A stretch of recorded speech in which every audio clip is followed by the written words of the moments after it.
Boa tarde, aqui o Cesário. Estou encarregado do estudo aprofundado sobre reencarnação. Eu fiz a primeira parte no primeiro semestre. Sou um trabalhador do Centro Amor e Caridade, onde recebi muitas bênçãos. Sou brasileiro de coração. Hoje estou morando na Espanha, mas, ante tudo, sou filho de Deus, como todos nós. E precisamos aprender com cada reencarnação esse amor universal para unir-nos com Deus. Pedindo aos amigos espirituais que orientam e sustentam este curso, que me intuam para saber transmitir da melhor forma estes ensinamentos, que são ensinamentos de Jesus e do alto. Nada nos pertence aqui na Terra. E peço a Deus, a Jesus, para que cada ser que possa ouvir esta palestra do dia de hoje, de assimilar com as necessidades de cada um. E a vantagem desses cursos online, que não precisamos estar presentes, nem precisamos estar no horário certo, porque estes cursos estarão gravados uma nuvem para a eternidade, para cada vez que tenha alguém ainda tenha guardado este curso, ele poderia seguir vivo, como todos nós. Nós somos espíritos que caminhamos até aqui, neste estágio hominal, e não há fim, até chegar a estar unidos plenamente com Deus. Reencarnar é voltar de novo num corpo carnal. Para muitas das sociedades, aquelas que falamos de ocidentes, que são mais sociedades materialistas, elas não acreditam na reencarnação, que é uma crença antiga e aceita por grande parte da humanidade, sobretudo da sociedade do Oriente. No estudo de hoje, abordaremos vários temas. A necessidade de reencarnar. O porquê. A justiça divina. Cada reencarnação se baseia na justiça de Deus. O porquê do véu do esquecimento do passado. Por que não lembramos das vidas anteriores? Como se realiza o planejamento, a programação de uma reencarnação? E qual é o processo reencarnatório do ponto de vista físico ou biológico? Abordarei os processos reencarnatórios com exemplos de vários casos. A reencarnação é diferente para cada espírito. E trarei algumas evidências, comprovações da realidade da reencarnação, que é uma lei biológica. Antes de abordar todos esses temas, é importante lembrar o que nos trouxe como informação Kardec na primeira questão do Livro dos Espíritos. Que é Deus? Deus é a inteligência suprema, causa primária de todas as coisas. Deus sustenta a vida. Deus é o princípio, a causa, a origem e a finalidade de todas as nossas existências. Ele sustenta a vida, sustenta o universo, sustenta nosso mundo. E Ele, o nosso Pai, que Jesus nos trouxe essa informação. Deus é Pai. Deus é amor. Deus cria constantemente, desde a eternidade, e seguirá criando. Nós não temos condição de entender isso. Cria constantemente espíritos. Nós não somos homens ou mulheres. Nós não somos brasileiros ou espanhóis, advogado, médico, não. Nós somos uma centelha divina que passa por várias etapas para atingir a perfeição.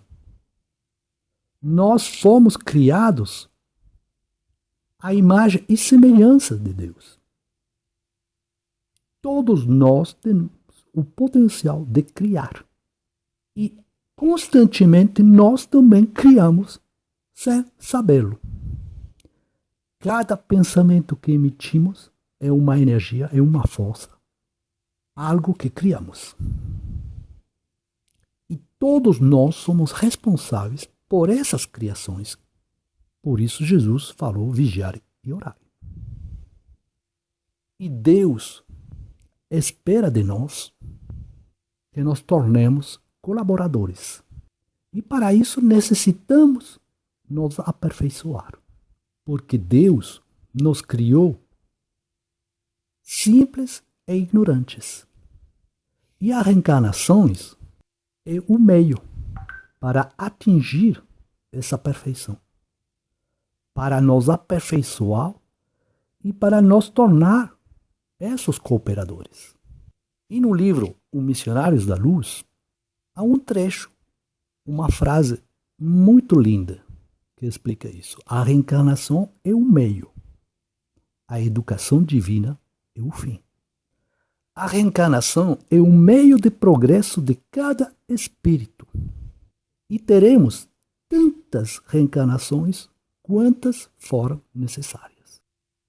No livro também do Missionários da Luz, no capítulo 13, há um trecho também que fala assim: a reencarnação significa recomeço no processos de evolução ou de retificação. Ora, recomeço significa recapitulação ou volta ao princípio.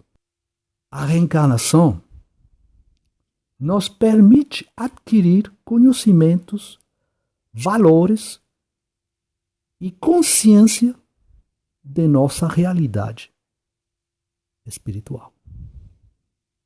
Nós, aqui mergulhados no plano terrestre, na matéria densa, muitas vezes esquecemos dessa realidade, do que somos, da nossa filiação com Deus e da nossa fraternidade com todos os seres da criação. Agora vamos ver o porquê dessa necessidade de progredir. E progredir sempre, para atingir a perfeição. No Livro dos Espíritos, Allan Kardec perguntou: qual é o objetivo da encarnação dos espíritos? E esses mesmos espíritos responderam: Deus lhes impõe a encarnação com o fim de fazê-los chegar à perfeição. Para uns é expiação, para outros missão. Mas para alcançarem essa perfeição, têm que sofrer todas as vicissitudes da existência corporal. Nisso é que está a expiação. Visa ainda outro fim da encarnação: o de pôr o espírito em condições de suportar a parte que lhe toca na obra da criação. Para executá-la é que, em cada mundo, toma o espírito um instrumento de harmonia com a matéria essencial desse mundo, a fim de aí cumprir, daquele ponto de vista, as ordens de Deus. É assim que, concorrendo para a obra geral, ele próprio se adianta. Então, a resposta que podemos entender: que Deus que decidiu isso impõe a encarnação para chegar à perfeição, com o objetivo de que cada espírito se torne um instrumento de harmonia no mundo onde ele se encontra, que ele seja um participante ativo da criação mesma, da vida. Os espíritos tinham respondido: Para uns é expiação, para outros é missão. A expiação, aqui ele fala que tem que sofrer todas as vicissitudes da existência corporal. O progresso para os espíritos se realiza através da encarnação. Como em uma encarnação não se atinge essa completude de espírito, essa perfeição de espírito, ele tem necessidade de reencarnar.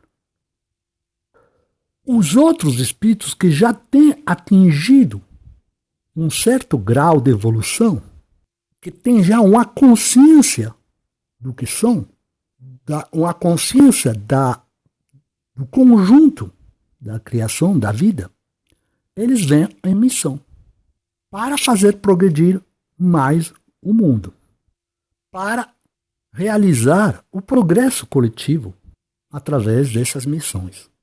Então, que podemos ver que todo espírito é um instrumento na obra divina. Os espíritos iniciam essa caminhada para chegar a ser espíritos puros, todos na mesma condição. Não há nenhuma preferência de Deus. Deus ama a todos seus filhos da mesma maneira. Ele os cria simples e ignorantes.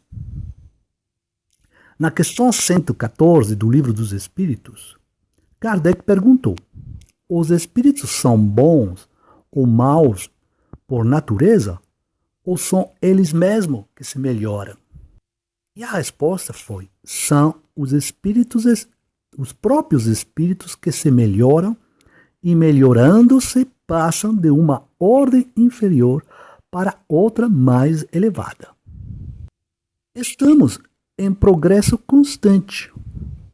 Somente aprendendo certas lições, podemos nos melhorarmos e passar a ter novas tarefas, ter novas obrigações para seguir caminhando. Aí, na questão 115, aprendemos que Deus criou todos os espíritos simples e ignorantes, sem saber. Eles, através das experiências que vivenciarão, eles vão adquirindo o conhecimento. Todas as reencarnações de qualquer espírito respondem à lei de causa e efeito e à justiça divina. Ninguém pode progredir sem ter superado ou ter conseguido reparar o que deixou para trás. Ninguém passa para um novo estágio sem ter aprendido a lição. Reencarnar é um meio de progredir. E em cada experiência que adquirimos novos conhecimentos, novos valores, novos sentimentos, novas formas de pensar, novas formas de sentir e de atuar. Isso nos permite aprender e progredir, evoluir, crescer como seres cada vez melhores no sentido do amor e do bem. Para progredir, há necessidade de aprender e superar os erros que temos cometidos anteriormente. Não podemos deixar para trás nada. Nem conflitos com outras pessoas. Temos que aprender a reparar tudo isso. E para aprender, existem dois meios importantes. Esses que recebemos os ensinamentos de educadores, que podem ser nossos pais, a escola, a sociedade na qual vivemos, desses seres mais evoluídos, que pode ser o exemplo de Jesus que nos deixou, o roteiro que ele nos deixou com os evangelhos. E outro motor para aprender é a necessidade. Porque toda necessidade nos obriga a caminhar e a avançar. Nos obriga a procurar soluções às nossas dificuldades e as experiências vivenciadas, elas nos permitem de descobrir o que é certo e o que é errado, o que funciona e o que não nos deixa estar melhor. Existem espíritos que ficam parados, eles se rebelam, eles se sentem vítimas sempre, só reclamam, se queixam, não têm vontade de avançar. E aí Deus tem outro instrumento para que ninguém fique parado sem progredir. É a dor. A dor é o instrumento que Deus usa para nos obrigar a caminhar. Obrigar a mudar nossa forma de ser e de atuar. Nosso mundo no qual estamos vivendo. Porque senão podemos sofrer e sofrer muito. E como a dor, ninguém quer passar por ela ou ficar nela, o espírito se ergue e sai dessa, buscando soluções de qualquer maneira, mas começa a caminhar. O que sabemos é que cada reencarnação, entre elas, de cada espírito, elas guardam ligações. O entorno onde vivemos, as experiências que temos adquirido, a necessidade de reconciliação, todas guardam uma ligação entre elas. Porque se eu enganei alguém, abusei da sua inocência, abusei da sua gentileza, roubei, feri, para eu estar em harmonia e que o mundo fique em harmonia, eu terei que reparar. Tudo o que realizamos traz consequências. Não podemos deixar para lá aquelas coisas que temos feito. Tudo o que fiz, que falei, que pensei, vai trazer um efeito. E como a vida responde à harmonia, à lei de amor, que é uma lei soberana, cada vez que eu infrinjo essa lei, causo um prejuízo à harmonia do universo, à harmonia de alguém, do outro, do semelhante, e a mim mesmo. Então, essa harmonia tem que se restabelecer. Eu tenho que restaurar o que desequilibrei. Voltar a trazer equilíbrio. Eu, de uma reencarnação a outra, ou mesmo na própria reencarnação, eu tenho que reharmonizar. Para não ter que trazer uma bagagem pesada para a próxima reencarnação. E quando nós distanciamos muito dessa harmonia, o reajuste que teremos que realizar será muito difícil e doloroso. Por isso existem reencarnações expiatórias. Aquele que não aprendeu, aquele que não deseja modificar-se nem reparar, que está imbuído de orgulho e de egoísmo, ele vai voltar em umas circunstâncias dificilíssimas. Tudo o que fazemos a alguém, à vida, à sociedade, ao mundo onde vivemos, retorna para nós. Tudo. Essa é a lei de retorno. Nada se perde. Nós somos responsáveis pelo que causamos. Nós somos responsáveis e temos a liberdade de criar o que queremos. Mas uma vez que temos criado uma situação, temos dito uma coisa, essa tem vida própria.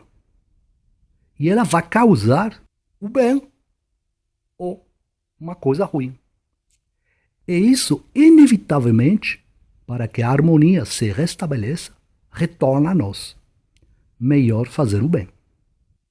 Somente assim, quando estamos melhorando, mesmo sem saber, cometendo erros, mas com a vontade de nos aplicar a fazer o melhor para todos, nós vamos ganhando créditos e o que vai retornar para nós será melhor. E as experiências que teremos que passar novamente em outras reencarnações serão mais suaves. Não serão difíceis, porque todo mundo terá provas. As provas são inevitáveis para poder progredir. E às vezes, provas dolorosas.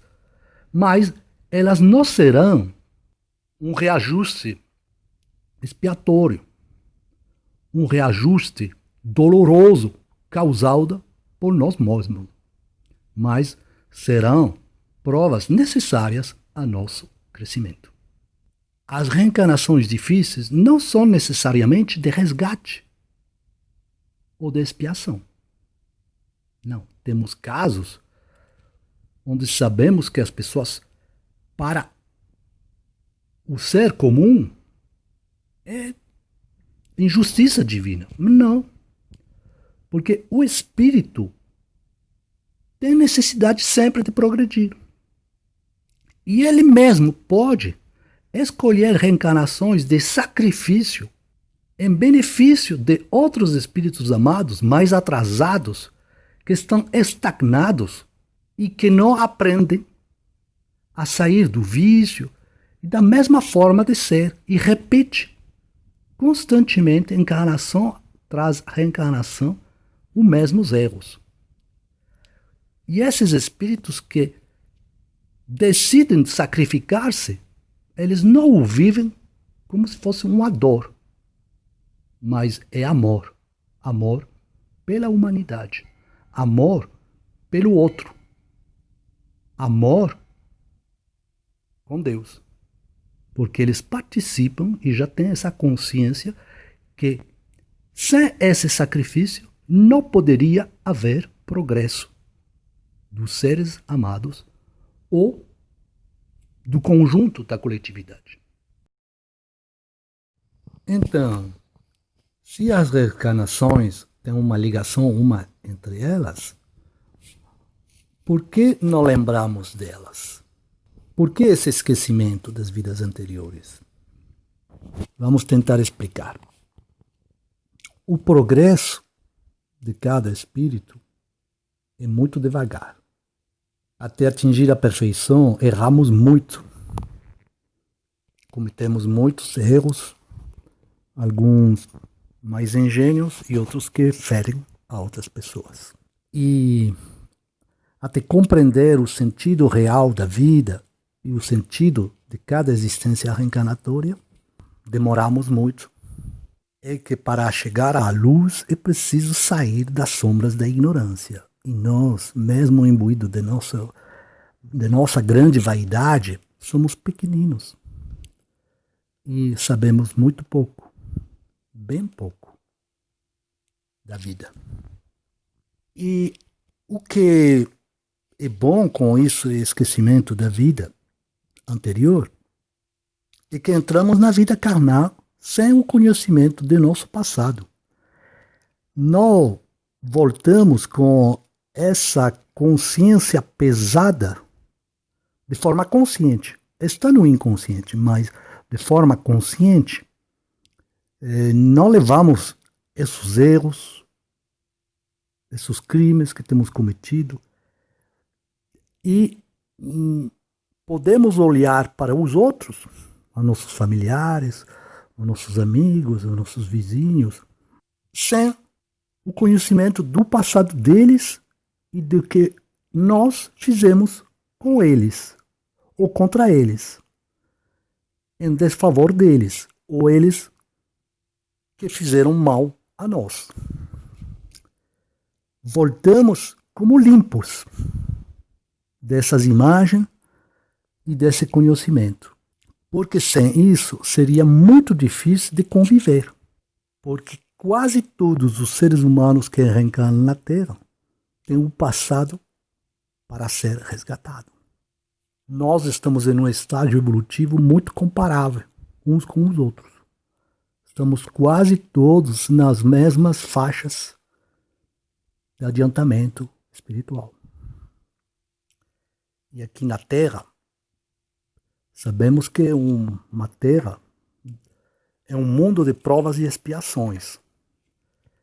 Porque todos, mais ou menos, temos a mesma capacidade de compreensão. E temos falhado muito. Temos abusado muito dos outros. Quem não foi uma vítima foi o algoz. E às vezes fomos vítima e algoz em uma vida e na outra o contrário, reciprocamente, pelos ódios que mantemos em nossos corações. A família e os conhecidos são quase sempre reencontros que fazemos, para que haja reconciliação mútua, para que resgatemos, reparemos nossas faltas cometidas. E nesse convívio familiar, aprendemos a amar. Aprendemos a não mais odiar. Mesmo se em muitas circunstâncias é difícil. Porque os ódios nas famílias são grandes. Mas vamos aprendendo com o convívio daquele que foi nosso adversário, ou aquele a quem fizemos muito mal, aprender a nos reconciliar, conviver, aprender a compreender o outro nas suas dificuldades, nas suas dores.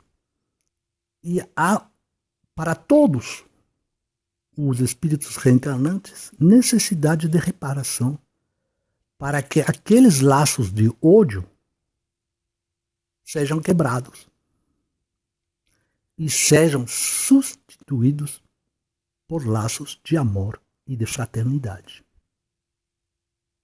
Por isso, as maiores dificuldades se encontram na família ou no convívio diário, que seja com os colegas de serviço, com os vizinhos.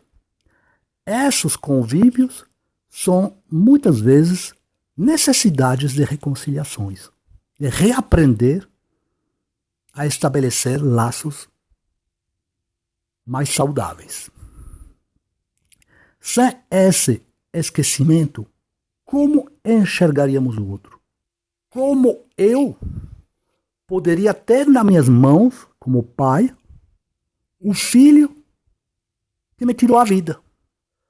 Como eu poderia olhar para minha esposa de agora e ver de novo, ou saber que ela me traiu, ou eu a traí com outra, eu fiz muito mal. Eu estaria em condições de estabelecer relações normais, de afeto, ou teria essa lembrança que me cobraria muito. Sem esse esquecimento, não haveria superação do passado, haveria uma estagnação espiritual de todos. Nesse convívio, aprendemos uns com os outros. Necessitamos todos progredir, libertar-nos daquele passado, daqueles laços de ódio, sair da ignorância e da crueldade para aprender a amar a toda a humanidade. No livro Renúncia, no capítulo 1, Sacrifícios de Amor, há uma frase que explica tudo o que estava falando. E diz assim: sem a paz do esquecimento transitório, talvez a terra deixasse de ser escola abençoada para ser ninho abominável de ódios perpétuos. Porque sem esse esquecimento, cada vez que veríamos alguém, nós encontráramos com ele, lembraríamos de tudo que foi feito. E como nós somos espíritos ainda em um escalão muito baixo, seriam lembranças, recordações muito ruins para todos. Necessitamos caminhar. Essa pergunta, esse assunto foi tratado no Livro dos Espíritos e Kardec perguntou: por que perde o espírito encarnado a lembrança do seu passado? E lhe responderam: não pode o homem, nem deve, saber tudo. Deus assim o quer, em sua sabedoria.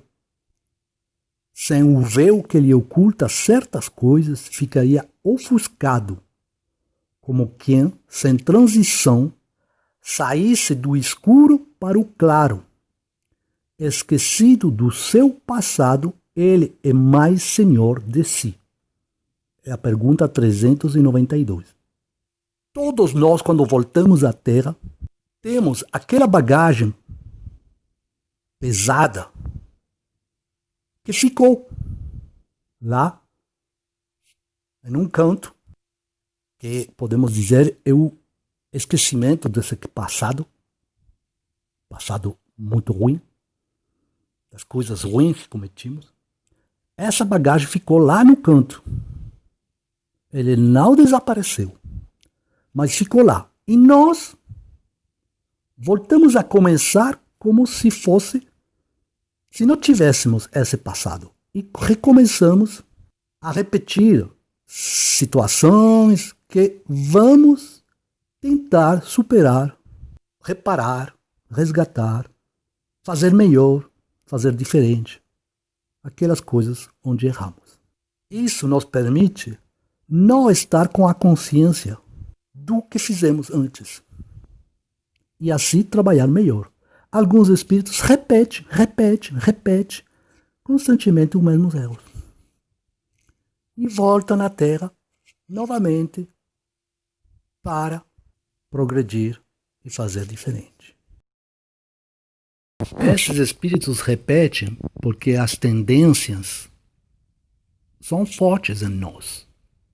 E mesmo sem conhecer nosso passado, trazemos em nossa forma de ser essas tendências.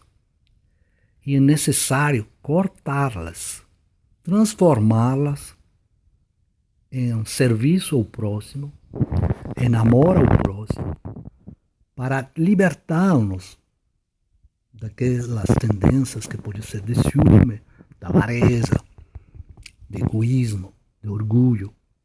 Fazer esse trabalho interior para não cair de novo nas mesmas coisas que já fizemos. Como se processa uma reencarnação?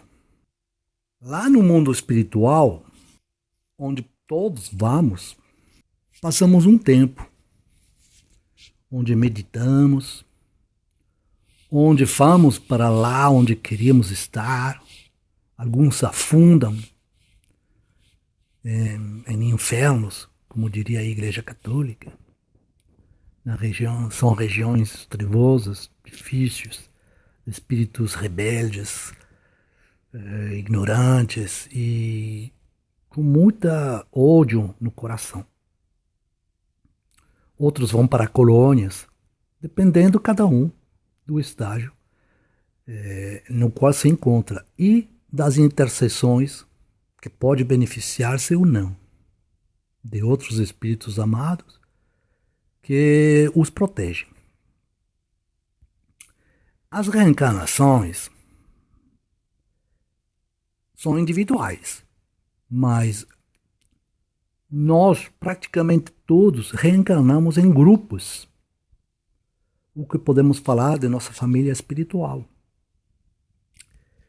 E em certas circunstâncias, até servidores, empregados, vizinhos, voltam conosco em outras vidas, porque faz parte desse grupo que está ali tentando avançar juntos. Todos nós fazemos parte de uma família espiritual, além da família consanguínea, que às vezes pode ser laço somente desta reencarnação própria. Ou é uma reencarnação e depois nós voltamos a ter ligação com eles. Reparamos algumas coisas, mas há espíritos mais afins que reencarnam praticamente sempre juntos. E cada um aproveita-se do adiantamento do um ou do outro, das características de cada um, para poder um dia integrar a grande família universal.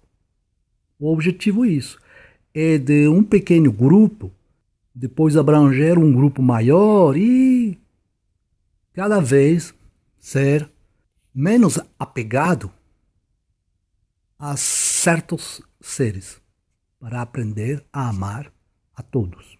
Há 3 classes de espíritos assim, lá no mundo espiritual. Há espíritos que têm méritos, têm adquirido bastante méritos. Não são ainda espíritos muito evoluídos, mas que já têm um certo grau de adiantamento espiritual. Há outros espíritos que têm feito nem bem nem mal, mas estão progredindo. Poderíamos falar assim de espíritos mais comuns. E há os espíritos bem atrasados, ignorantes, arraigados na crueldade, no mal, na rebeldia, insatisfeitos, renegam a Deus.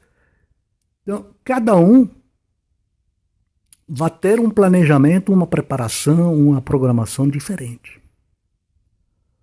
Aqueles que têm mais méritos, que já têm adquirido um conhecimento suficiente, uma compreensão das reencarnações, das necessidades de reencarnação, eles voltam para ajudar a família espiritual.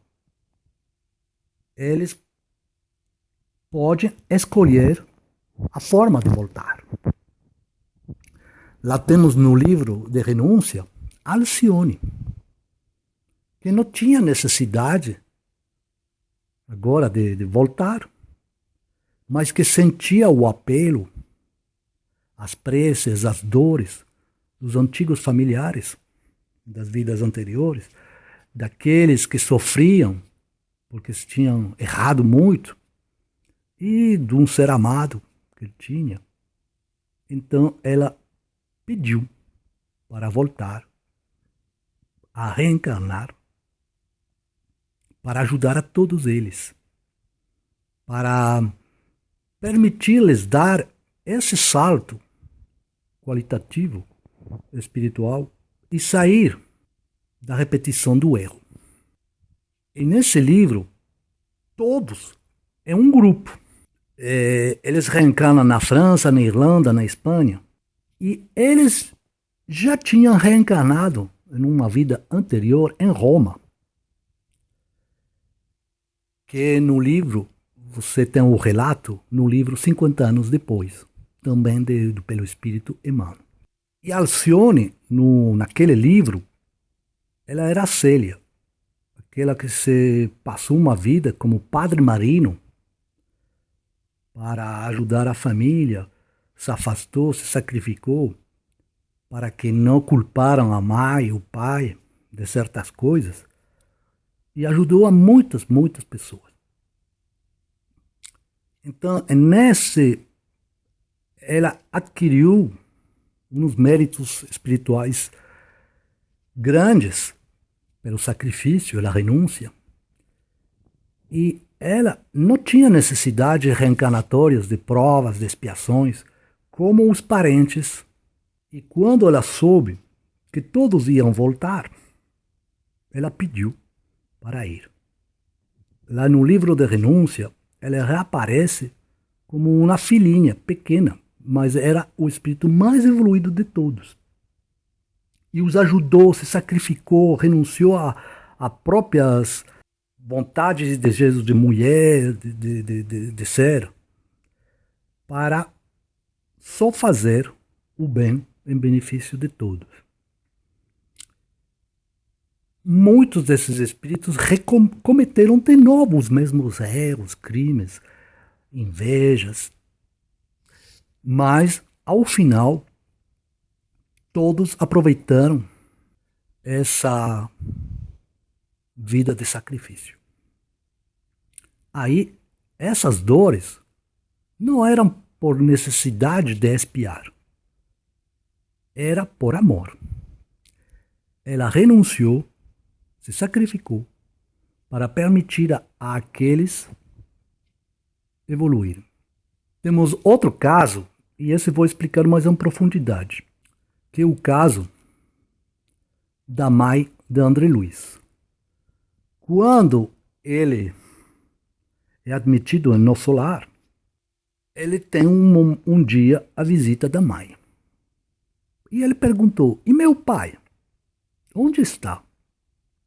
Por que não veio com a senhora? A mãe de André lhe respondeu, o teu pai. Há 12 anos que está numa zona de trevas compactas, no umbral. Na terra sempre nos parecera fiel às tradições da família, arraigado ao cavalheirismo do alto comércio, a cujos quadros pertenceu até ao fim da existência, e ao fervor do culto externo em matéria religiosa. Mas, no fundo, era fraco e mantinha ligações clandestinas fora do nosso lar. Duas delas estavam mentalmente ligadas à vasta rede de entidades maléficas. E tão logo desencarnou o meu pobre Laerte, a passagem no umbral lhe foi muito amarga, porque as desventuradas criaturas a quem fizera muitas promessas aguardavam-no ansiosas, prendendo-o de novo nas teias da ilusão. A princípio, ele quis reagir, esforçando-se por encontrar-me, mas não pôde compreender que após a morte do corpo físico, a alma se encontra tal qual vive intrinsecamente. Laerte, portanto, não percebeu minha presença espiritual, nem assistência desvelada de outros amigos nossos. O Laerte, o pai de André, é uma pessoa com recursos, boa prestança e com hábitos na sociedade que podiam deixar acreditar que é uma pessoa digna, mas na realidade ele tinha ligações clandestinas. Ele traía a esposa, ele traía a toda a família, disfarçando o que ele, dentro dele mesmo, era na realidade. Nós, para os outros na Terra, mostramos uma máscara. Mas no plano espiritual, essa máscara cai. E vamos para o lugar que temos mantido com muita sintonia, com muita afinidade, com muito desejo. E cada um, a mãe desencarnou, o pai de André desencarnou também. Cada um foi para um lugar diferente. Ele foi infiel e gostava dessas ligações. Então, ele contraiu compromissos com outras mulheres, a quem fizera muitas promessas. E elas vieram, quando ele desencarnou, cobrar. Isso me lembra muito a parábola O Rico, Avarento e Lázaro. Havia um rico que vestia de púrpura e de linho fino, vivia no luxo. Então vivia uma pessoa de destaque, que não se preocupava com as coisas espirituais. vivia para o mundo, igual que o pai de Laerte.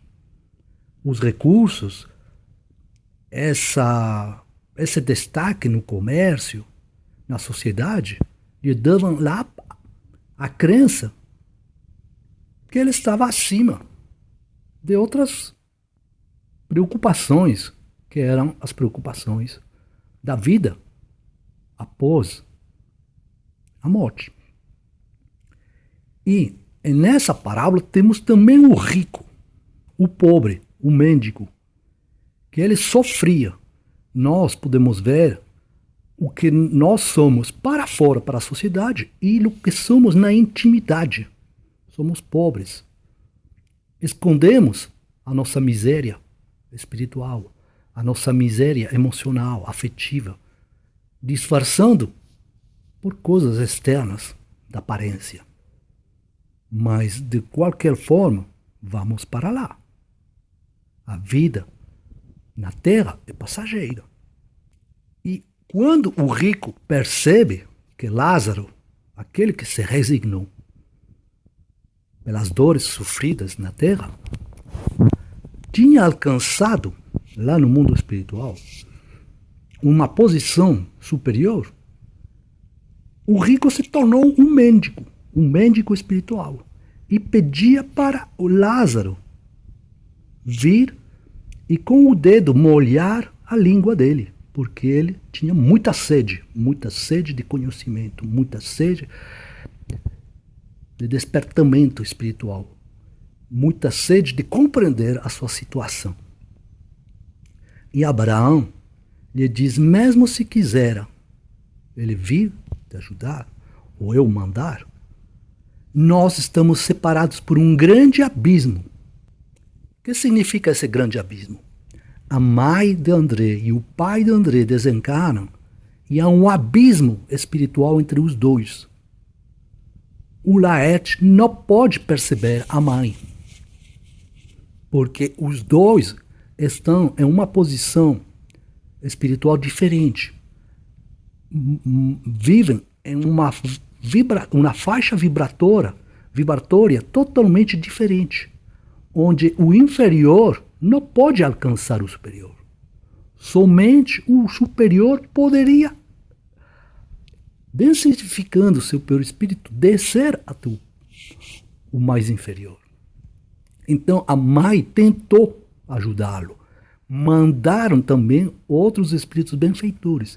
Ninguém conseguiu fazer-se entender. Por quê? Porque Laerte vivia em um mundo totalmente diferente, com uma mente cristalizada naqueles desejos e naqueles compromissos que tinha que agora assumir. Depois, um ano passava, já André, que estava no nosso lar, teve de novo a visita da mãe, que estava em outra colônia, mais evoluída, superior a nosso lar. Então, André desencarna, a mãe está em outra situação. A mãe pode vir, mas André não pode. E a mãe lhe diz que ela vai reencarnar. Ela vem se despedir de uma certa maneira. André não concorda. E a mãe lhe responde, não consideras a angustiosa condição de teu pai, meu filho? Há muitos anos trabalho para reerguê-lo e meus esforços têm sido improfícuos. Laerte é hoje um cético de coração envenenado. Não poderia persistir em semelhante posição, sob pena de mergulhar em abismos mais fundos. Que fazer, André? Terias coragem de revê-lo em tal situação, esquivando-te ao socorro justo? Ela lhe mostra ao André que quando temos um certo conhecimento, uma certa compreensão, temos que ajudar aquele que ainda não despertou para nada. Ele mesmo concorda que ele deveria ajudar, mas ele diz a mãe, você não pode ajudar daqui? E ela responde: isso seria relegar os filhinhos à intempérie. Não podemos ajudar de longe. Aí, pois, vendo que a mãe estava resoluta na decisão que ela tinha tomado, ele perguntou-me como ele se encontra com a senhora. Se encontram, se veem no espírito.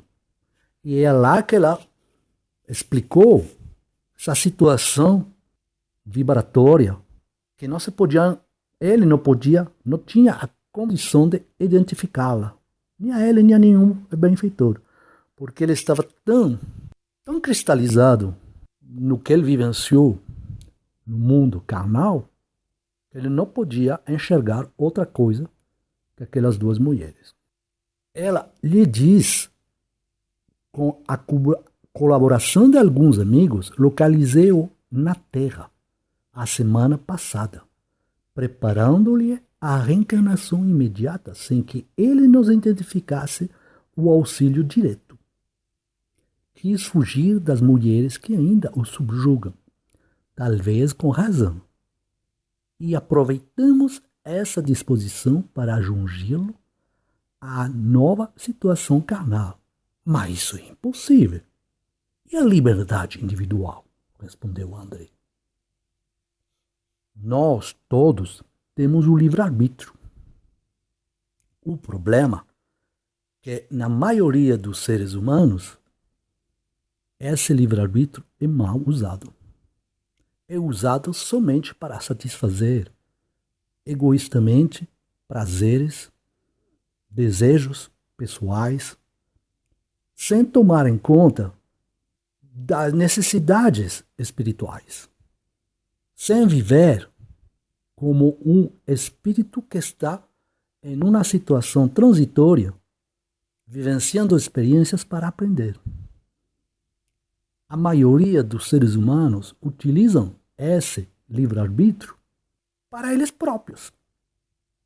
E aqui podemos lembrar de Paulo, quando ele diz: tudo me é lícito, mas não tudo me convém. Tudo me é lícito, mas não tudo edifica. Paulo tem consciência que o livre-arbítrio nos é dado por Deus e podemos fazer todas as escolhas, mas tudo trará consequências e muitas vezes nefastas, muito difíceis para nós. E o melhor seria que escolhêssemos muito melhor ajudando os outros e seguindo o roteiro de Jesus, para não levar cargas pesadas para o mundo de lá, como aconteceu com Laerte. E a mãe explicou essa noção de livre-arbítrio, de liberdade.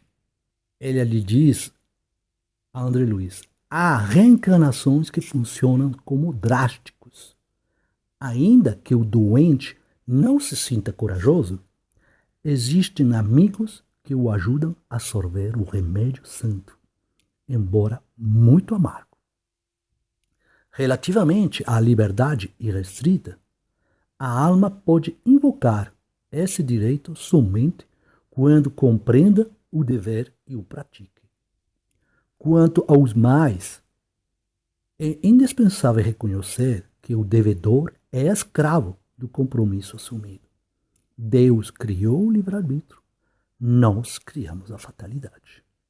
É preciso quebrar, portanto, as algemas que fundimos para nós mesmos.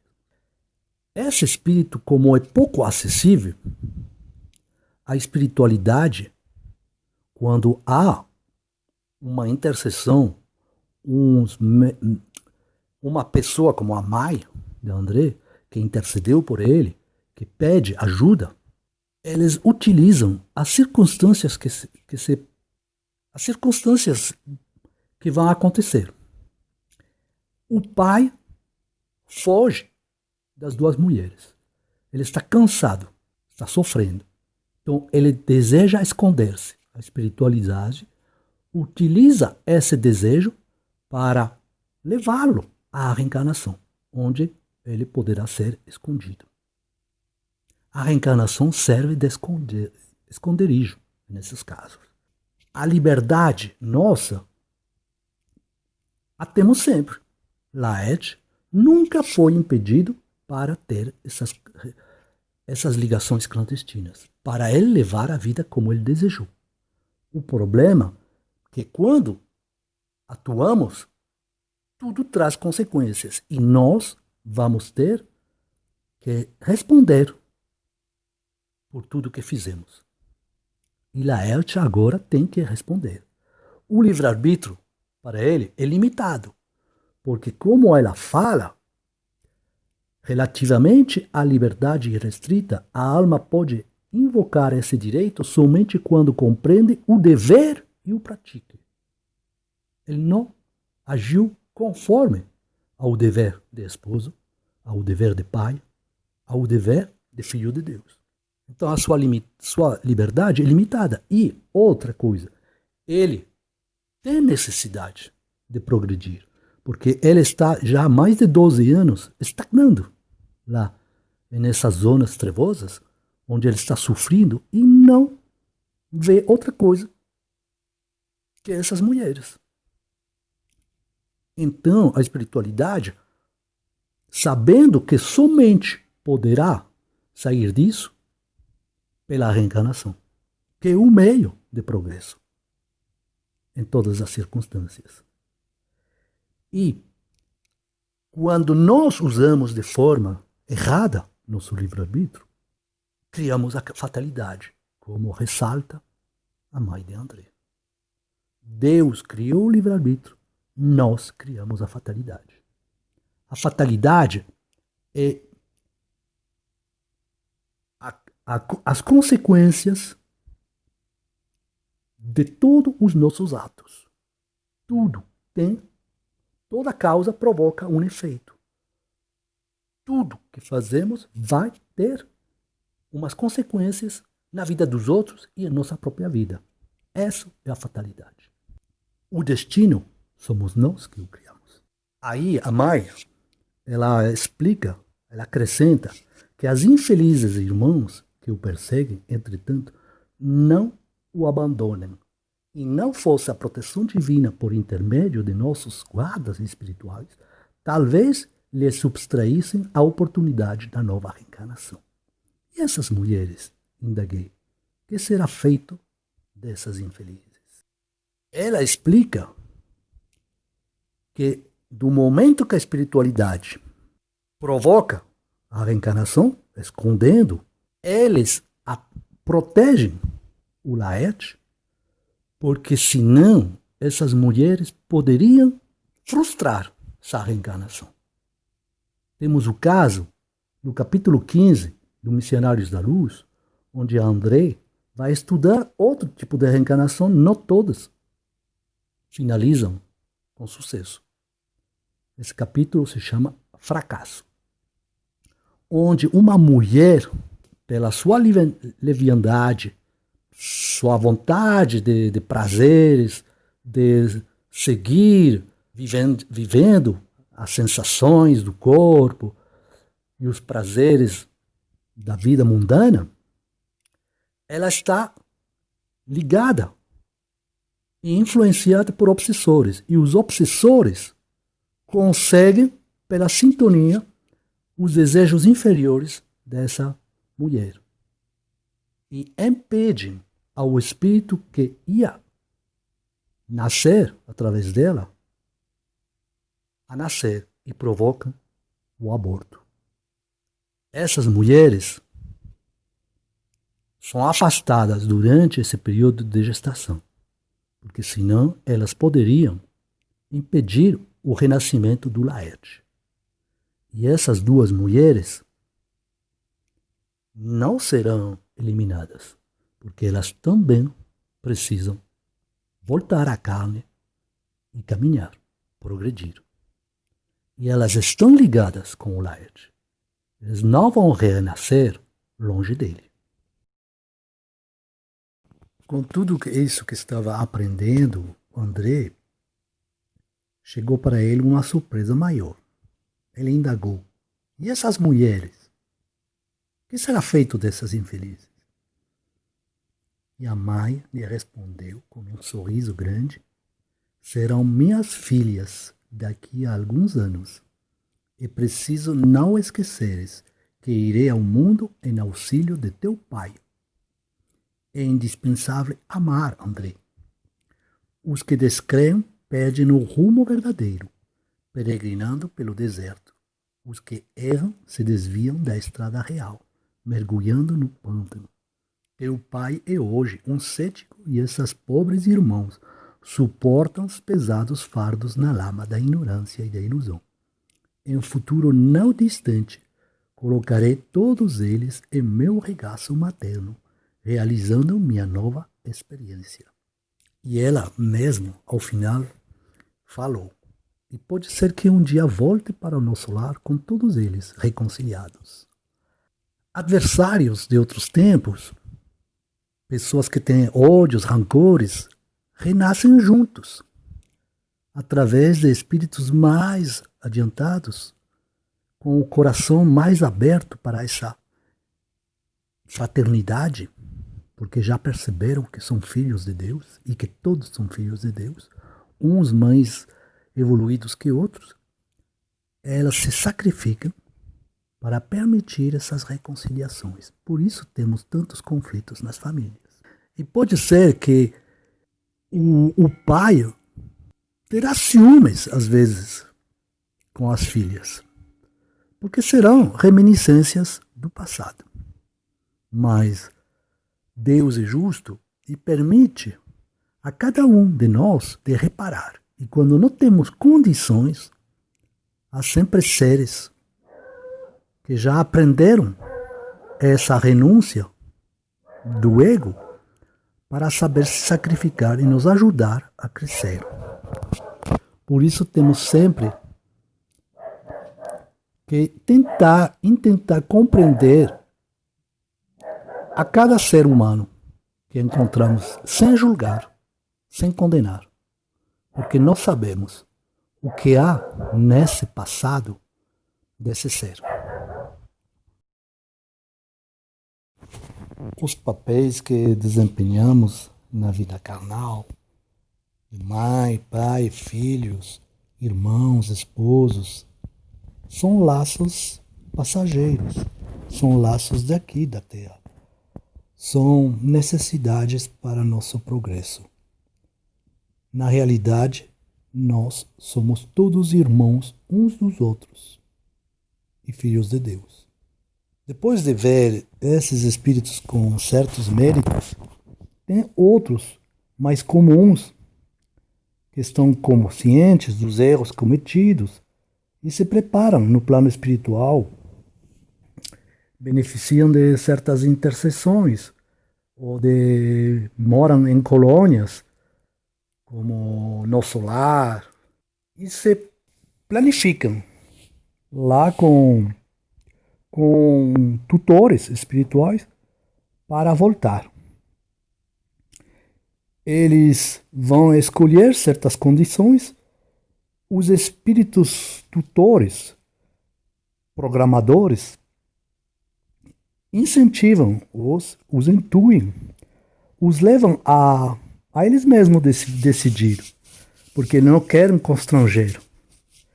É melhor quando uma pessoa aceita as condições, que ele mesmo está conscientizado da sua necessidade para realizar com sucesso essa reencarnação, é melhor que ele mesmo esteja concordando e decidido que de ter uma imposição. O que acontece com os espíritos que estão parados no tempo, lá como no pai de André, Laerte, e que eles não têm consciência nem capacidade de raciocínio para saber o que eles querem, estão rebeldes, alguns renegam, nem acreditam em Deus, nem na reencarnação. Eles estão morando em lugares onde eles se sentem bem ou estão sofrendo demais. Mas eles necessitam de progredir. E para todos esses espíritos, há outros que estão planificando. Eles recebem intercessões, aqui como a mãe de André, que intercedeu pelo esposo, e planificam. Mas aqueles que não têm intercessões nenhuma, mas que devem reencarnar, muitas vezes a espiritualidade se aproveita de qualquer circunstância. Como vimos lá com o pai de André, essa vontade de esconder-se, a espiritualidade o escondeu na reencarnação. Quando acontecem casos de estupro, de gravidez indesejada e outras circunstâncias, esses espíritos renascem em condições muito difíceis. Lá em Libertação, tivemos um esclarecimento sobre esse tipo de espíritos, onde Gúbio dizia isto: somente as criaturas primitivas, nos círculos selvagens da natureza, conhecem por agora a semi-inconsciência do viver. Por se abeirarem ainda dos reinos inferiores, recebem a reencarnação quase ao jeito dos irracionais, que aperfeiçoam instintos para ingressarem mais tarde no santuário da razão. Aqui estamos falando dos espíritos de uma moralidade muito baixa e com intelectualidade baixa também, que vivem simplesmente na vida carnal de forma instintiva e satisfazendo simplesmente sensações, prazeres e muito egoístas. Em nosso lar, existe um ministério de esclarecimento que tem um departamento que se chama Planejamento de Reencarnação, onde os espíritos que habitam no solar se preparam e há equipes que trabalham em favor das reencarnações ou de espíritos que estão ligados a outros espíritos que estão no solar. Em todos os tempos, em todos os momentos de nossa existência, existem equipes espirituais que assistem para realizar a reencarnação nos momentos de desencarnação. E mesmo se nós muitas vezes esquecemos ou não sabemos disso, durante a nossa encarnação, quando recebemos intuições, inspirações ou dificuldades que nos obrigam a tomar um caminho necessário para nosso progresso espiritual. Nunca falta assistência para todos nós. Queria falar do completista. Essa palavra aparece em Missionários da Luz, no capítulo 12, Preparação de Experiências. André, antes de participar da reencarnação de Sigismundo, foi se preparar à volta à vida carnal e ele ficou surpreso quando ouviu essa palavra. Então ele perguntou: meu amigo, o que significa a palavra completista? Ele sorriu, complacente, e retrucou bem-humorado: é o título que designa os raros irmãos que aproveitaram todas as possibilidades construtivas que o corpo terrestre lhes oferecia.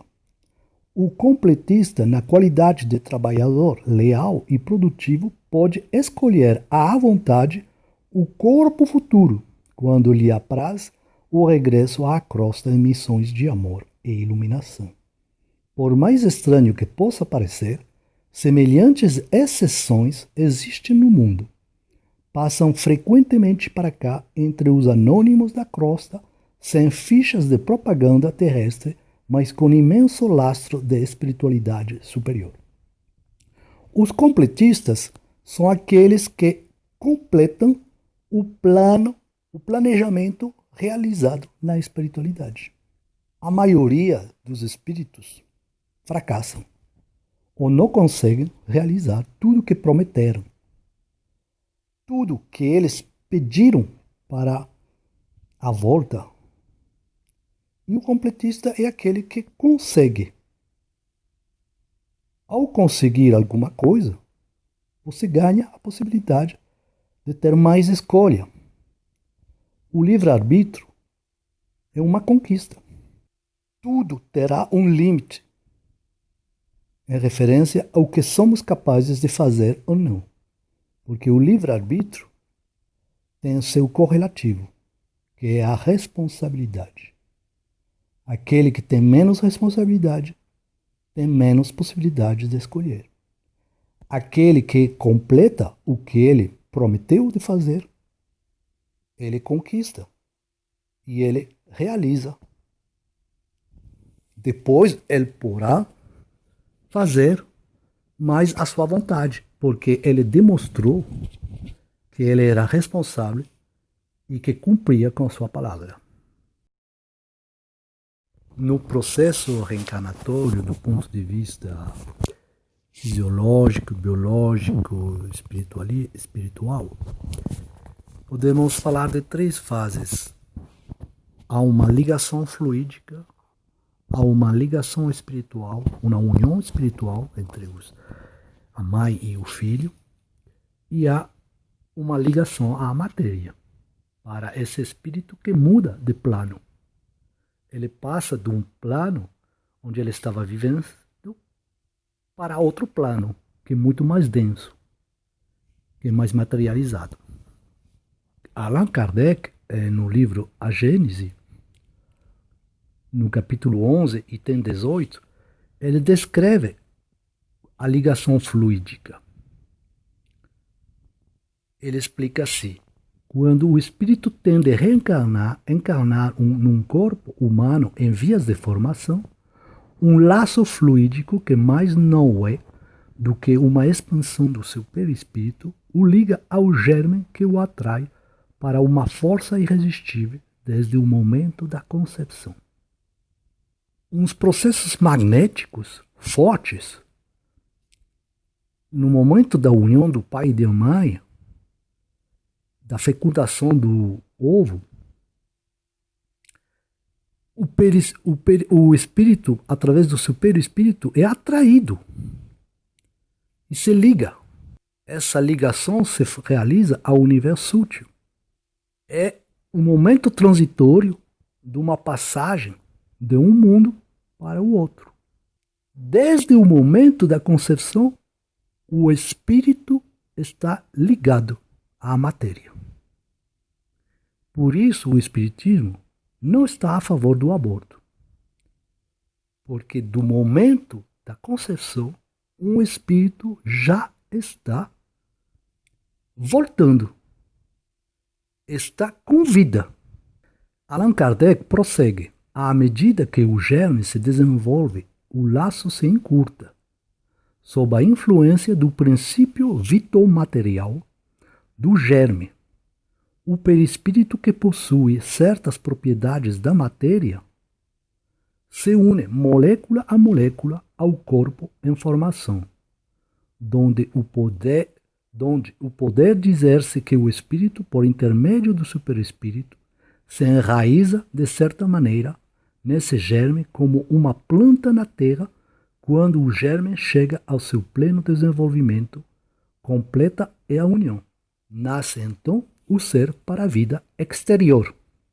O perispírito é uma matéria em outra dimensão, mas é matéria. Então, por isso, ele tem essas propriedades para poder se unir à matéria, onde o espírito volta.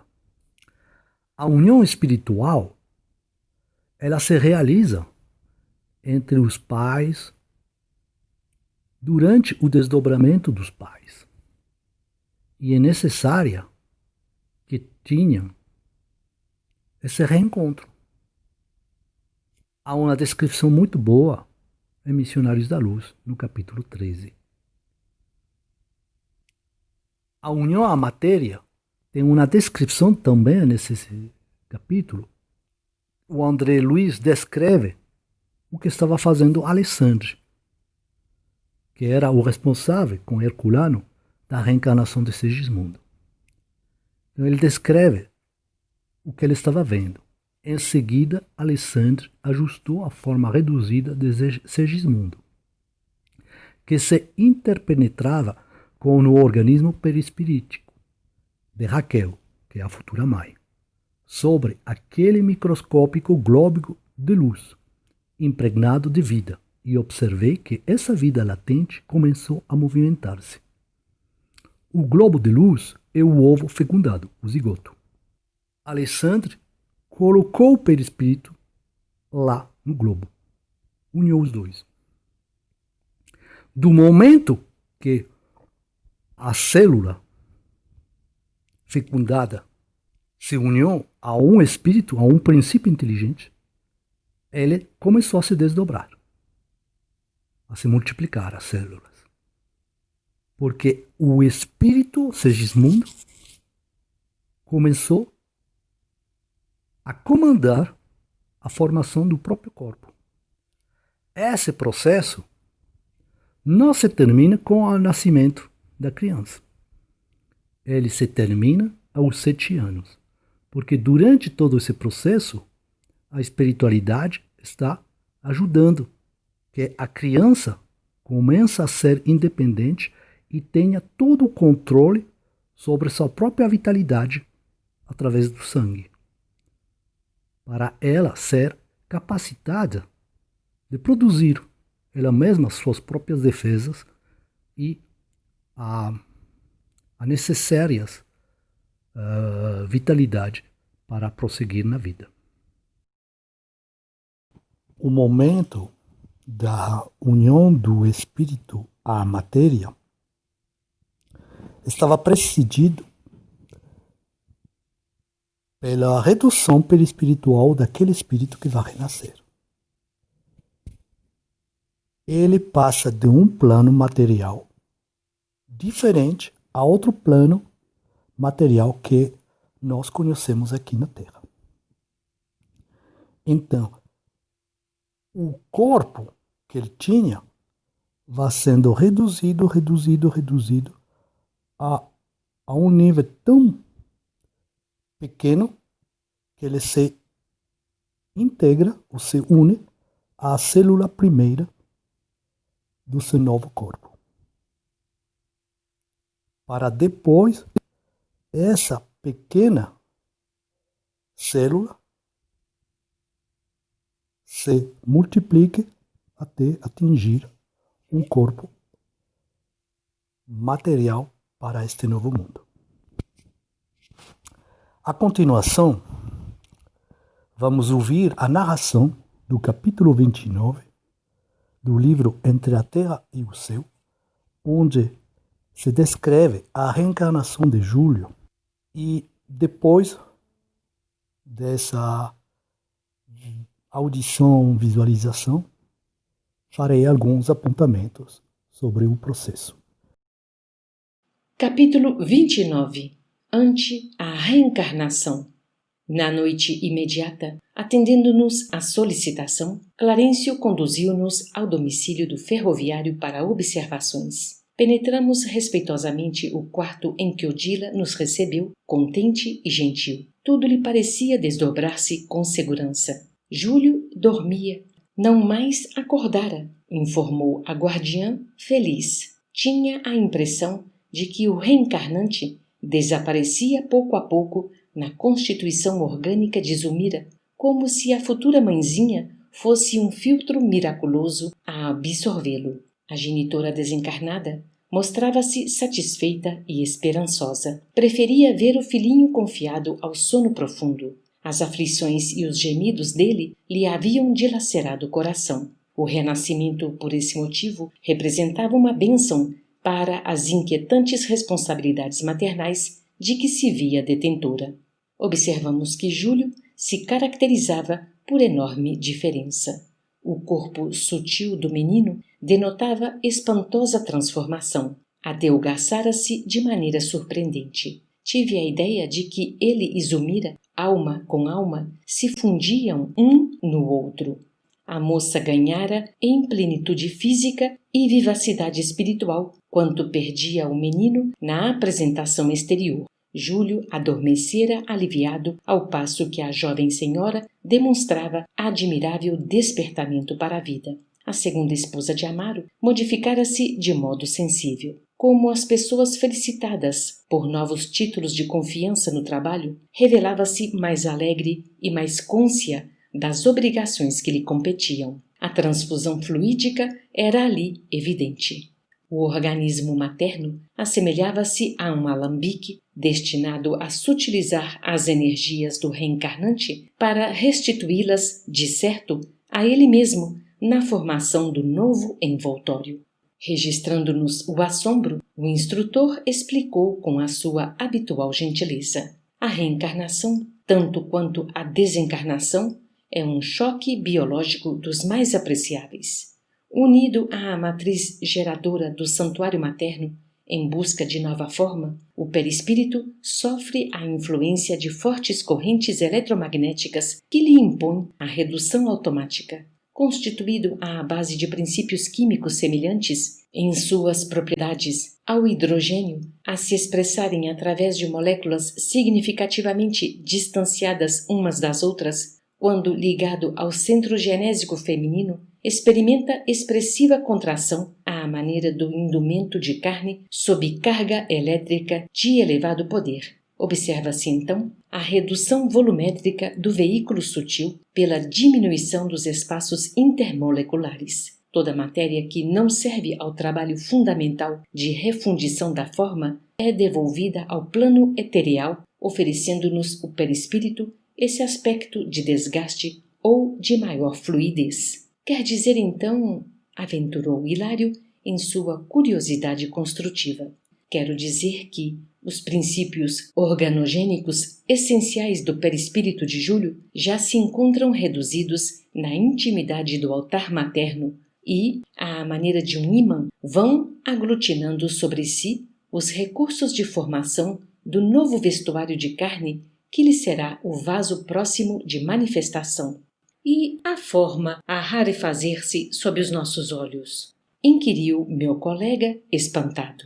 Está em ativo processo de dissolução. Também o corpo físico parece dormir na desencarnação, quando, na realidade, começa a restituir as unidades químicas que o compõem à natureza que lhe os emprestou a título precário, apenas com a diferença de que a alma desencarnada, ainda mesmo quando em deploráveis condições de sofrimento e inferioridade, avança para a libertação relativa, ao passo que, em nos reencarnando, sofremos o processo de volta às teias da matéria densa, não obstante orientados por nobres objetivos de evolução. É por isso mesmo, conduzidos à reconstituição orgânica, revivemos nos primeiros tempos da organização fetal, embora apressadamente, todo o nosso pretérito biológico. Cada ser que retoma o envoltório físico revive automaticamente na reconstrução da forma em que se exprimirá na Terra todo o passado que lhe diz respeito, estacionando na mais alta configuração típica que já conquistou para o trabalho que lhe compete, de acordo com o degrau evolutivo em que se encontra. A maneira simples pela qual Clarencio explorava problemas tão complexos induzia-nos a sublimados pensamentos quanto à magnitude das leis universais. Ali, diante de um caso comum de reencarnação, auxiliado apenas pelas nossas preces no culto à fraternidade, obtínhamos vastas elucidações sobre o plano geral da existência. Inspirado talvez na mesma faixa de reflexões que me preocupavam o espírito, Hilário inquiriu: os princípios que analisamos funcionam em igualdade de circunstâncias para os animais? Como não? Replicou o nosso orientador paciente. Todos nos achamos na grande marcha de crescimento para a imortalidade. nas linhas infinitas do instinto, da inteligência, da razão e da sublimação, permanecemos todos vinculados à lei do renascimento como inalienável condição de progresso. Atacamos experiências múltiplas e recapitulamo-las tantas vezes quanto se fizerem necessárias na grande jornada para Deus. Crisálidas de inteligência nos setores mais obscuros da natureza evolvem para o plano das inteligências fragmentárias, onde se localizam os animais de ordem superior que, por sua vez, se dirigem para o reino da consciência humana, tanto quanto os homens, pouco a pouco, se encaminham para as gloriosas esferas dos anjos. O instrutor, entretanto, voltou-se para o leito em que a mãe e filho jaziam, intimamente associados, e sentenciou: preocupemo-nos, porém, com o serviço da hora presente. Estudemos o caso sob nossa observação para que o nosso dever de solidariedade seja bem cumprido. O apontamento reajustou-nos. Hilário, que, tanto quanto eu, se mostrava interessado em aproveitar a lição, fixando o quadro sob nossos olhos, pediu uma explicação tão simples quanto possível acerca da comunhão fisiopsíquica de Zulmira e Júlio naquele instante, ao que Clarencio respondeu após refletir alguns momentos. Imaginemos um pêssego amadurecido lançado à cova escura a fim de renascer. Decomposto em sua estrutura, restituirá aos reservatórios da natureza todos os elementos da polpa e dos demais envoltórios que lhe revestem os princípios vitais, reduzindo-se no imo do solo ao embrião minúsculo que se transformará no espaço e no tempo em novo pessegueiro. O ensinamento não podia ser mais lógico, mais preciso. Então, por isso, acrescentou Hilário estudioso, é que as crianças desencarnadas reclamam um período de tempo mais ou menos longo para demonstrarem crescimento mental, como ocorre na existência comum. Isso acontece com a maioria, informou o ministro, de vez que há exceções na regra. Em muitas circunstâncias, semelhante imposição não existe. Quando a mente já desenvolveu certas qualidades, aprimorando-se em mais altos degraus de sublimação espiritual, pode arrojar de si mesma os elementos indispensáveis à composição dos veículos de exteriorização de que necessite em planos que lhe sejam inferiores. Nesses casos, o espírito já domina plenamente as leis de aglutinação da matéria no campo de luta que nos é conhecido, e, por esse motivo, governa o fenômeno da própria reencarnação sem subordinar-se a ele. Fitávamos o semblante calmo de Zulmira, que respirava serena, feliz. O problema de Júlio, no entanto, considerei, afigurava-se-nos bastante doloroso. Doloroso, mas educativo, quanto o de milhares de criaturas cada dia na terra, ponderou Clarencio, imperturbável. Nosso companheiro, vencido e enfermo, em razão de compromissos adquiridos na carne encontrará caminho ao próprio reajuste. E a questão da hereditariedade? Indagou meu companheiro reverente. Júlio, perdendo o corpo sutil em que chorava atormentado, ressurgirá na existência física sem a moléstia que o apoquentava, por herdar fatalmente os característicos biológicos dos pais? O orientador sorriu de maneira expressiva e asseverou: a hereditariedade, qual é aceita nos conhecimentos científicos do mundo, tem os seus limites. Filhos e pais, indubitavelmente, ainda mesmo quando se cataloguem distantes uns dos outros, sob o ponto de vista moral, guardam sempre afinidade magnética entre si. Desse modo, os progenitores fornecem determinados recursos ao espírito reencarnante, mas esses recursos estão condicionados às necessidades da alma que lhes aproveita a cooperação, porque, no fundo, somos herdeiros de nós mesmos. Assimilamos as energias de nossos pais terrestres, na medida de nossas qualidades boas ou más, para o destino enobrecido ou torturado a que fazemos jus, pelas nossas conquistas ou débitos que voltam à terra conosco, emergindo de nossas anteriores experiências. Somos então levados a crer que Júlio transportará consigo a enfermidade que sofria em nosso plano à maneira de alguém que, em se mudando de domicílio, não modifica o quadro orgânico, observou Hilário com sensatez. Isso mesmo, elucidou o ministro satisfeito.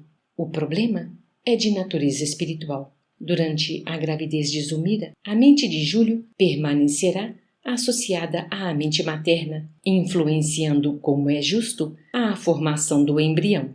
Todo o cosmo celular do novo organismo estará impregnado pelas forças do pensamento enfermiço de nosso irmão que regressa ao mundo. Assim sendo, Júlio renascerá com as deficiências de que ainda é portador, embora favorecido pelo material genético que recolherá dos pais, nos limites da lei de herança para a constituição do novo envoltório. Depois de breve pausa, concluiu. Como vemos, na mente reside o comando. A consciência traça o destino. O corpo reflete a alma. Toda agregação de matéria obedece a impulsos do espírito. Nossos pensamentos fabricam as formas de que nos utilizamos na vida. Calou-se o instrutor. Odila tomou a palavra, comentando as suas esperanças para o futuro. Conversamos de novo animadamente. E, logo após, uma prece do ministro encerrava para nós a deliciosa reunião. Para entender quem são essas personagens, Júlio, em vidas anteriores, tinha suicidado. E nesta mesma existência, já criança, ele foi afogado no mar. E era filho de Odília e de Amaro.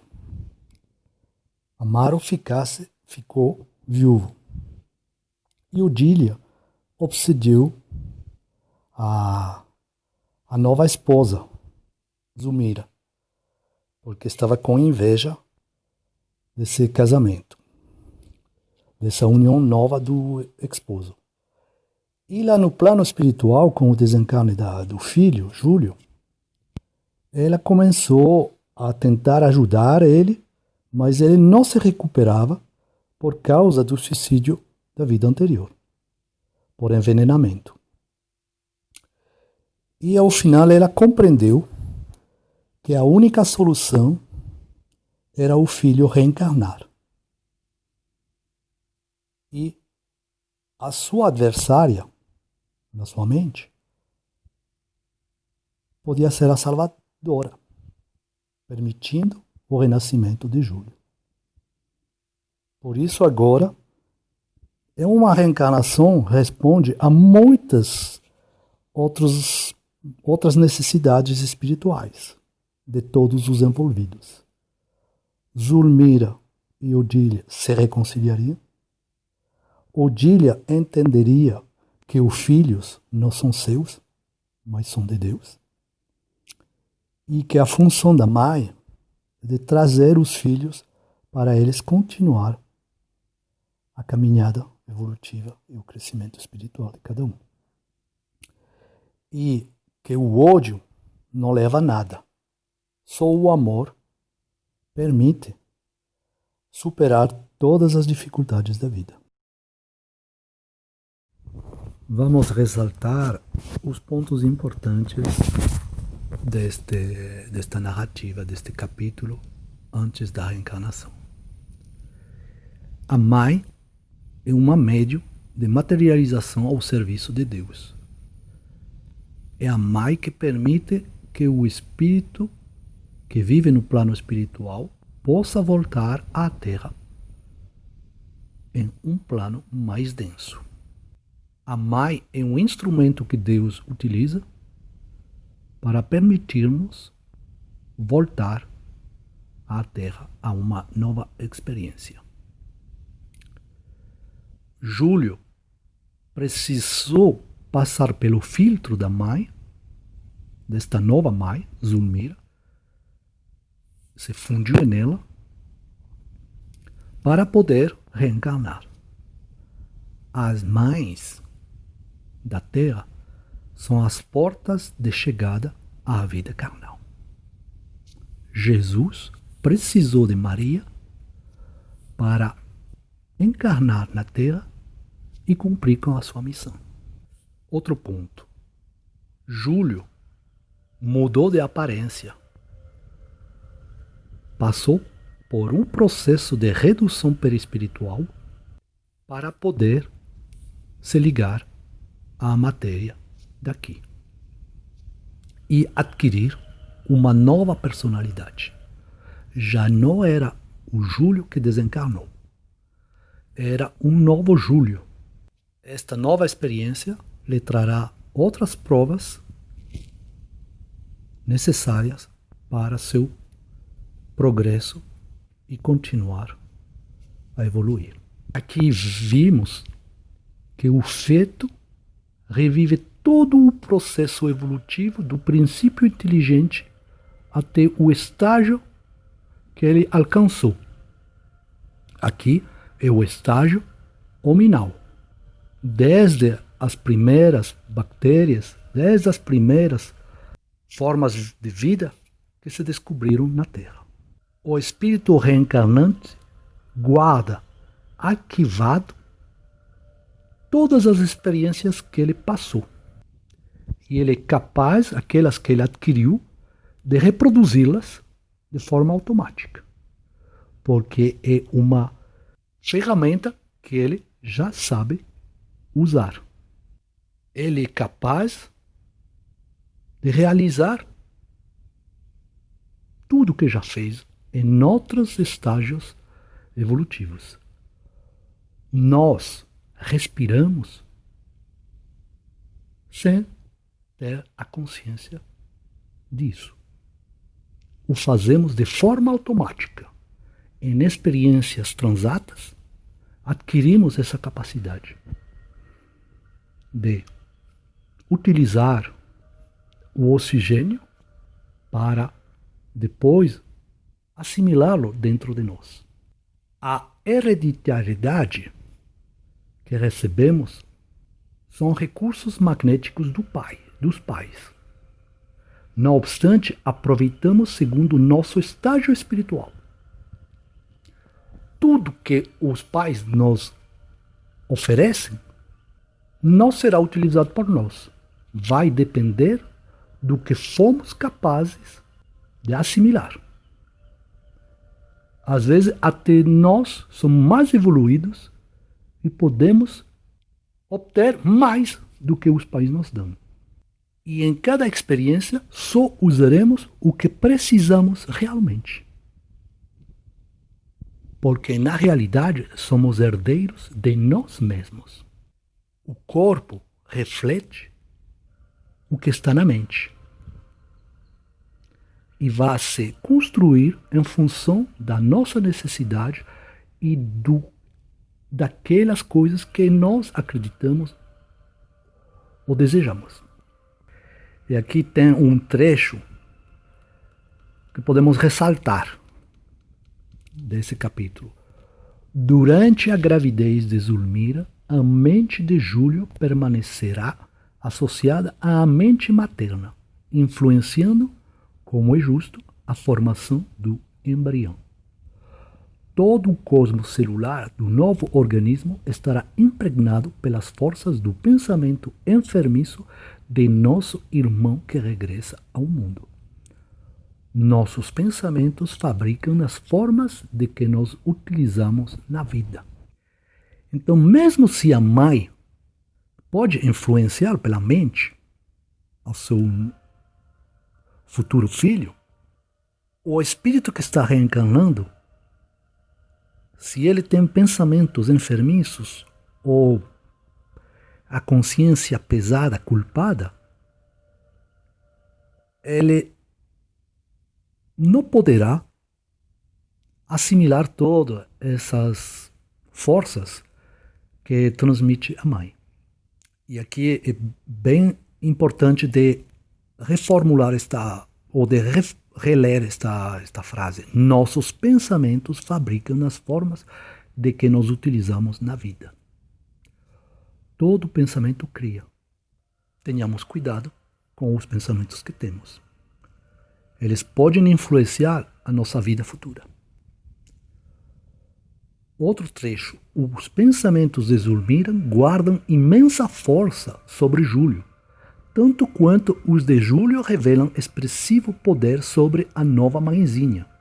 Por isso temos mães, às vezes, que têm vontade de comer uma coisa que normalmente elas não comem quando estão grávidas.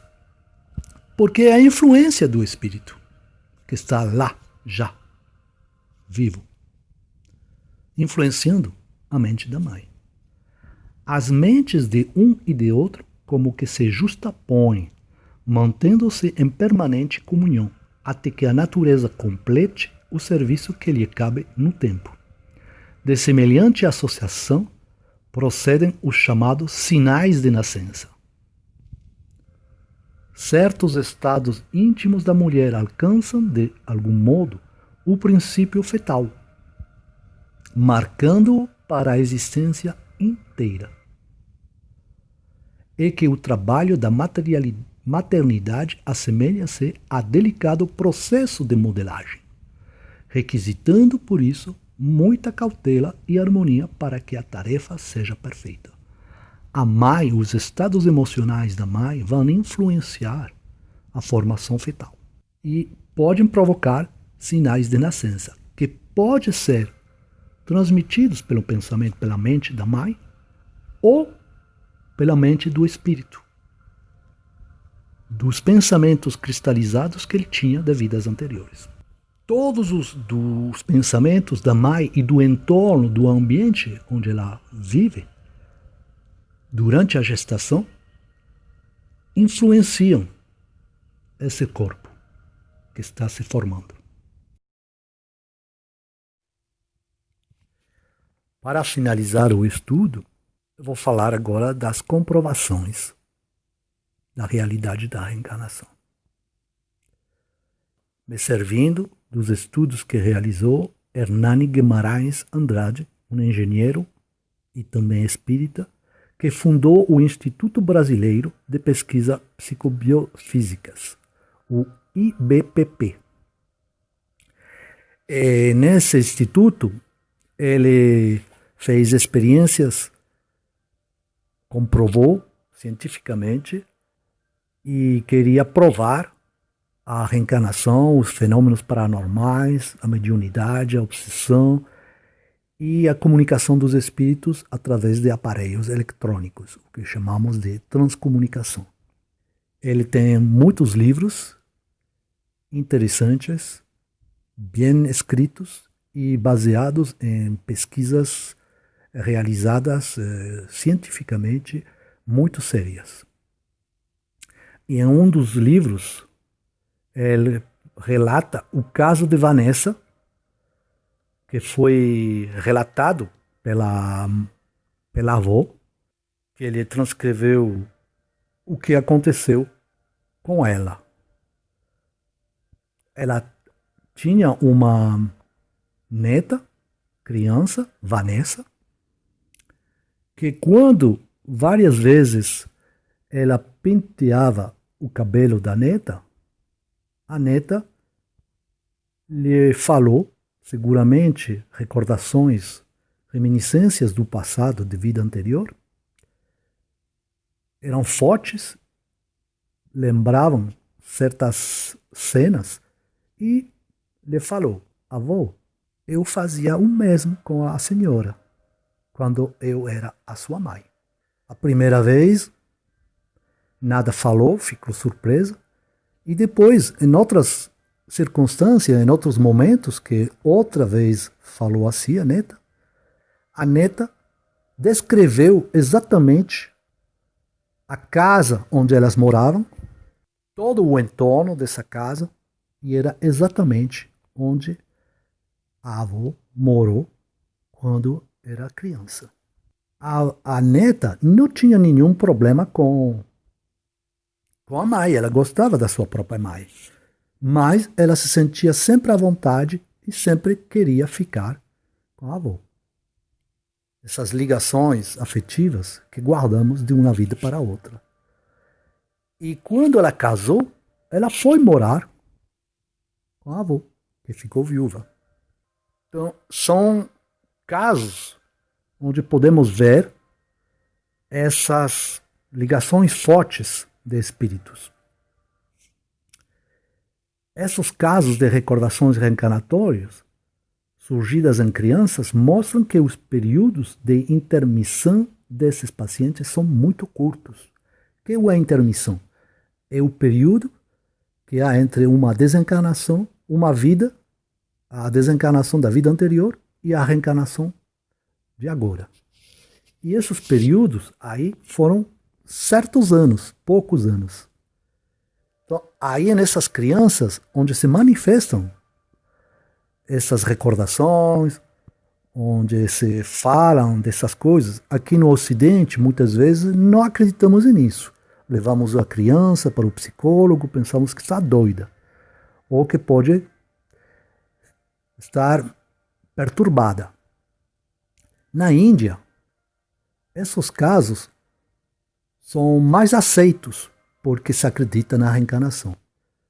E tivemos um estudioso da Universidade da Virgínia, nos Estados Unidos, Ian Stevenson, que já desencarnou, que coletou mais de 2.000 ocorrências com crianças. E ele fez pesquisas procurando os lugares que essas crianças falavam, dessas personagens que falavam, que diziam que tinham outras mães, outros irmãos, que morou em tal lugar. E ele comprovou que isso era real. E quando essas crianças chegavam nesses lugares, eles mostravam coisas. Até descobriam onde tinham escondido certas coisas. No caso de Vanessa, temos uma coisa mais interessante ainda. Essas reminiscências nas crianças se produzem entre os 2, 3, 4 anos, quando começam a falar, até a adolescência. Depois acabou. Porque a nova personalidade se impõe à personalidade anterior. E o véu do esquecimento, que já temos falado anteriormente, apaga toda certa recordação, porque nós precisamos vivenciar a nova existência. É um novo papel. Senão teria problemas psicológicos, problemas de se situar, de compreender. E por isso temos, às vezes, certas pessoas que estão perturbadas, porque não se desligaram totalmente da antiga personalidade, de outra vida. E aqui no caso de Vanessa, ela apresentou asma como a bisavó, como a mãe dessa avó, que ela dizia ser. Essa asma sumiu na adolescência. É isso que podemos chamar de marca de nascenças, que trazemos de outras vidas. Hernani Guimarães chega à conclusão, através desses estudos, que a reencarnação é uma lei biológica, a qual todos nós nos achamos sujeitos. Ian Stevenson chegou à mesma conclusão, que a reencarnação era uma realidade. E a maioria dos estudantes, dos científicos que estudaram, chegam à mesma conclusão. A reencarnação é uma realidade, é uma lei biológica. Outro caso, mas aqui com animais, com insectos, as borboletas monarcas. A biologia estuda esse fenômeno de o único inseto que faz uma migração do norte, do Canadá, dos Estados Unidos, até o sul. E percorrem 4.000, 5.000, 6.000 quilômetros. Há um mistério. Aquelas borboletas que iniciam a viagem não chegam até o final, nem voltam. Morrem e há outras borboletas que nasceram na viagem.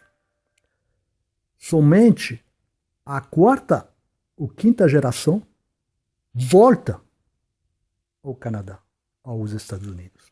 Como se pode explicar que elas conhecem essa viagem, elas lembram da partida, lembram onde ela tem que ir e onde voltar. Elas se comportam, de uma certa maneira, como se fossem o mesmo indivíduo, a mesma borboleta. Não podemos dizer que elas têm consciência, porque no Espiritismo aprendemos que a consciência se inicia na fase huminal.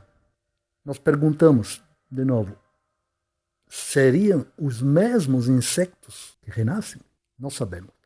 Mas aí temos o mesmo processo de reencarnações que podemos ter visto aqui com o caso de Vanessa. Para finalizar, sobre todo este tema de reencarnação, para finalizar somente agora, porque poderíamos fazer mais e mais estudos e nunca acabar. Nos livros espíritas, nos livros da obra básica da codificação, aprendemos que a finalidade das reencarnações é atingir a perfeição, para nos tornarmos ministros de Deus e ajudar na criação divina. Esse é o propósito que Deus tem conosco. Então, vivamos cada experiência plenamente, porque por elas crescemos e nos aproximamos do Pai Celestial. E para finalizar, trago aqui umas palavras de Chico Xavier que dão uma explicação sobre Deus. Acreditamos que para melhores esclarecimentos sobre médiuns e mediunidade, as obras de Allan Kardec devem ser consultadas e estudadas.